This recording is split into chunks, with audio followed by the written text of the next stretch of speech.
PLS, tetapi Excel. Ada 2 hubungan, 3 hubungan. Jadi mediasi itu S1 dengan mediasi, 3 mediasi cukup.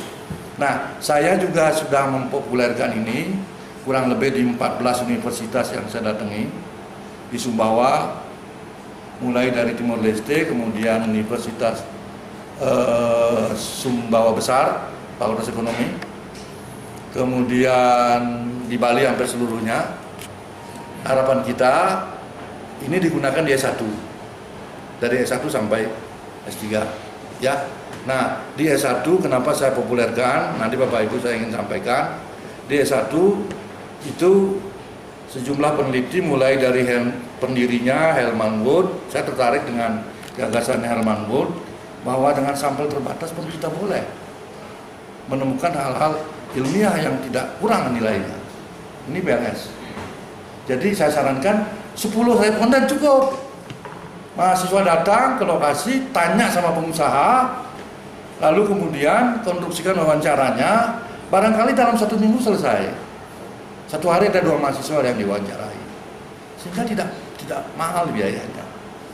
Ini Bapak Ibu yang kebetulan dosen di tempat lain di luar Brawijaya, ayo kita perkenalkan ini S1-nya dengan 10 responden, tidak memberatkan. Hasilnya bagaimana? Tidak berkurang akademiknya. Tetapi jangan lupa samplingnya harus disampaikan itu lewat bootstrap nanti. 20, 40, 100 ya, di bootstrap menjadi 100. Nah, kelemahan bootstrap itu nanti kalau belum minimal datanya atau belum optimal, nanti diputar di tengah-tengah. Itu kelemahannya. Sehingga pastikan bahwa mahasiswa sudah menemukan UKM yang paling miskin, dicari UKM-nya, yang paling kendor, yang paling tinggi, sehingga nanti data diputar. Kalau kita ke lapangan hasilnya akan itu juga, yakin, karena 1, 2, 3, 4, 5. Kalau kita ulang-ulang ke lapangan sekitar itu hasilnya di bootstrap. Jadi kalau hasil perolehan lapangan sama dengan bootstrap, kenapa kita harus keluarkan biaya untuk mendapatkan hal yang sama? Kan itu logikanya. Jadi dengan demikian saya sudah mulai di Udayana S1, bimbingan saya ada 3, yang 2 sudah tamat, yang 1 baru jalan, pakai Excel. Hanya repot, naruh indikatornya, taruh. Supaya apa? Supaya mereka paham. Kalau langsung PLS nggak bingung mereka dari mana ini gitu ya. Nah, ini akan saya jelaskan sebentar. Termasuk definisi mengenai konstruk, dimensi, indikator ya. Nah, ini saya coba buka dulu. Di situ saya terbuka sekali, Bapak Ibu sekalian, tidak ada hal yang saya sembunyikan. Jadi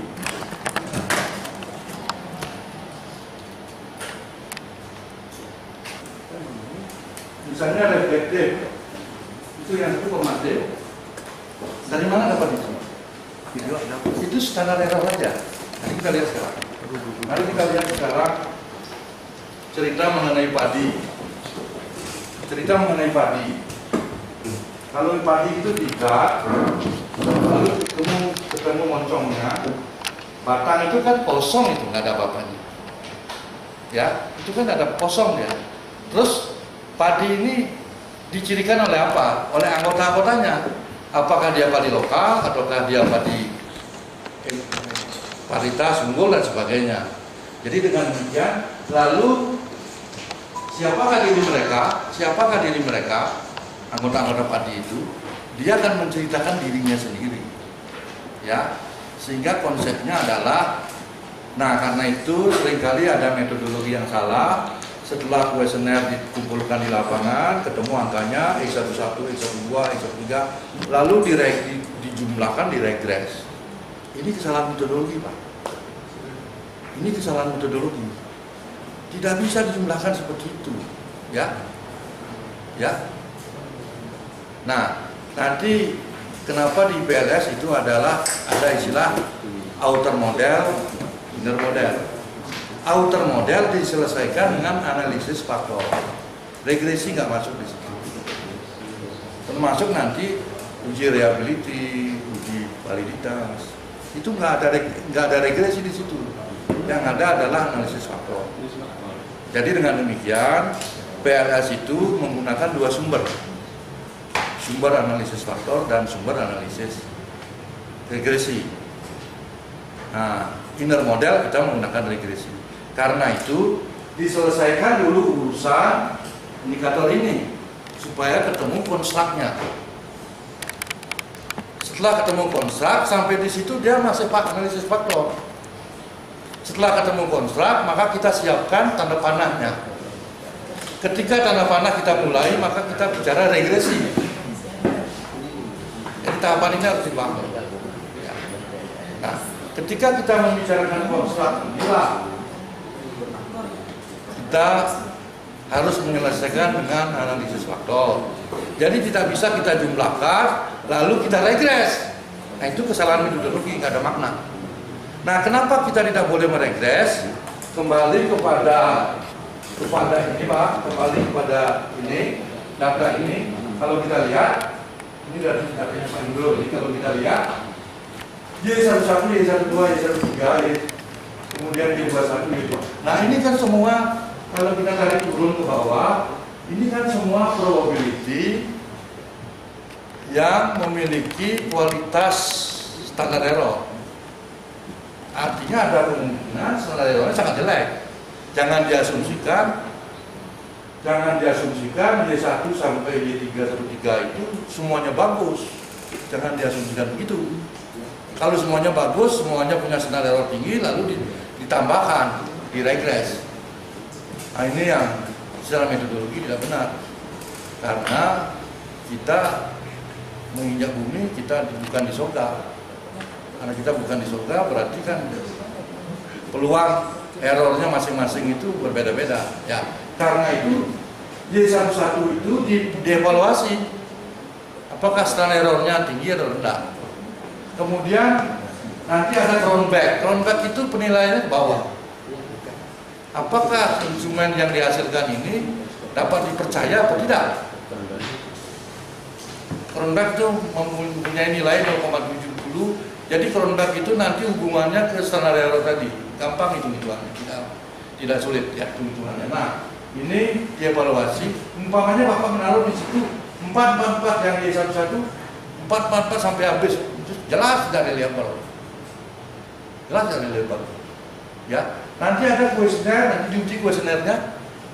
Mahasiswa banyak mendapatkan supaya signifikan, lalu ditaruhlah 345 itu juga keliru. Supaya signifikan 345 itu keliru Pak. Karena kuesioner yang bagus teruji, dia harus random. 1, 2, 3, 4, 5 harus muncul dengan kesempatan yang sama. Tidak boleh ada tidak boleh ada peluang yang berbeda. Kalau peluangnya berbeda itu berarti kuesionernya normatif. Jadi Pak, inilah fokus PLS Pak. Fokus PLS di sini.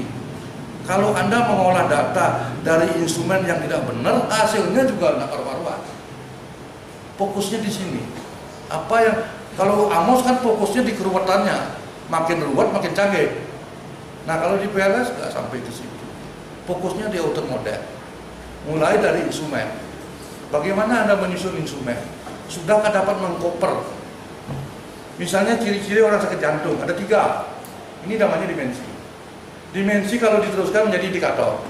Indikator itu namanya, tadi Bu Sira mengatakan, jadi ketika dimensi dia teori. Karena itu Bapak Ibu, jangan mencari kuesioner dengan contoh-contoh lain. Karena bisa beda dia dengan kebutuhan. Ya, misalnya orang sakit jantung ada tiga dimensi. 1, mungkin matanya agak sayu. 2, mungkin tangannya agak gemetar. 3, mungkin jalannya agak semboyongan gitu ya. Ini para dokter mengatakan ada 3 dimensi ciri-ciri sakit jantung. Nah, sekarang Bapak diberikan instrumen. Ya, pertanyaannya adalah, Bapak selama ini berjalan bergoyang-goyang, sangat tidak setuju, berarti bebas dari sakit jantung. Kan gitu. Sangat setuju, Bapak ciri-ciri sakit jantung. Teori dokter mengatakan begitu. Kan begitu. Lalu kemudian matanya sayu.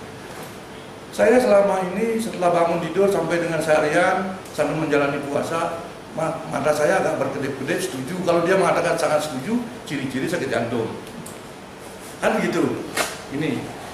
Nah, tetapi setiap responden harus mempunyai peluang 1, 2, 3, 4, 5. Kalau seluruhnya adalah orang-orang yang sehat, ya 100% sehat, ditanya seluruhnya akan menjawab 345.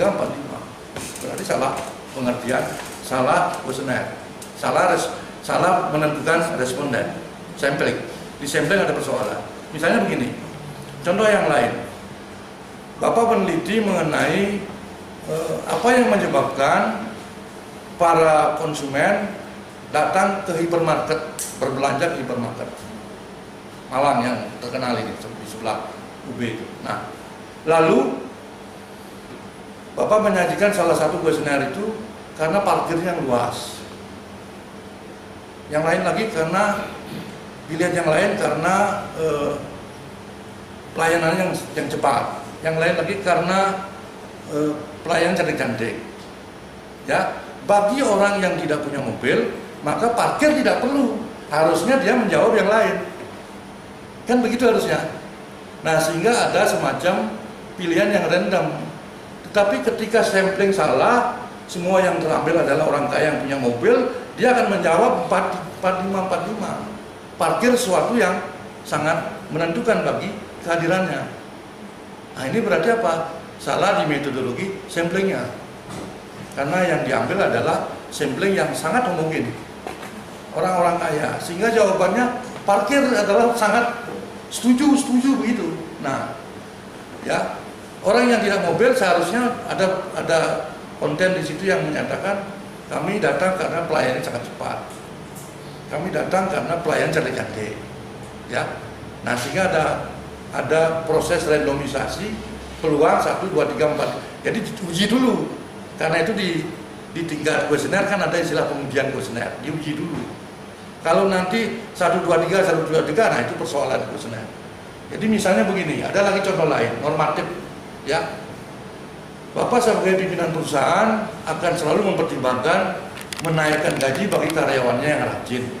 Jawabannya sangat setuju, Pak. Tidak ada yang menjawab satu, karena pertanyaannya normatif. Lah, lalu kalau yang begitu diolah hasilnya nggak bermakna, nggak punya makna, ya. Karena pertanyaannya normatif. Saya berpendapat bahwa setiap pencuri perlu dihukum. Semua akan mengatakan 45. Berarti tidak ada randomnya tidak ada. Ini hati-hati, Pak. Jadi di kuesioner lah kita akan melakukan konstruksi teori yang benar. Nah, karena itu temukan dimensinya dulu. Setelah ketemu dimensi, baru kita lanjutkan dengan pengukuran kuesioner. Jangan kemana-mana. Jadi dimensi itulah yang menjadi pokok. Dimensinya dari mana? Dari teori. Nah, ini, Pak. Jadi menentukan angka 45. Jadi nanti kalkulasinya seperti ini. Ya, ini sedikit ada satu di bawahnya, jadi sudah benar juga. Ya. Kalau nanti data Bapak Ibu 345, nah itu ada persepsi salah ini. Oke, kita teruskan lagi sedikit.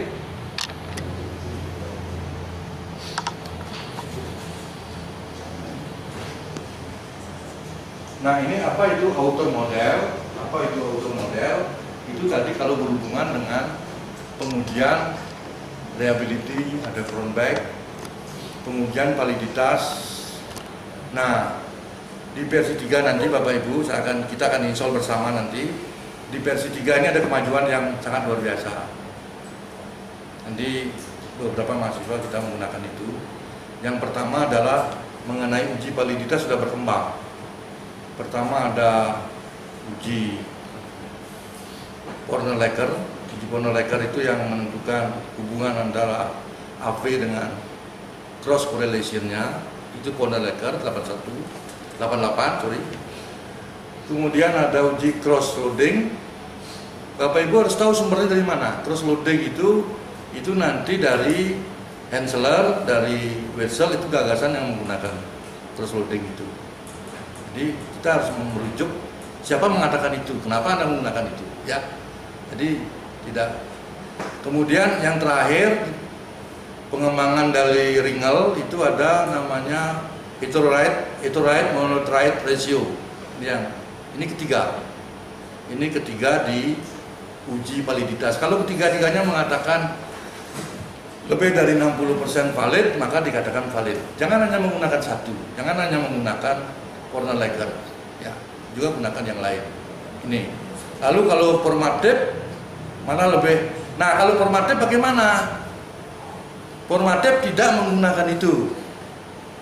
Nanti Bapak Ibu bisa melihat indikator lain.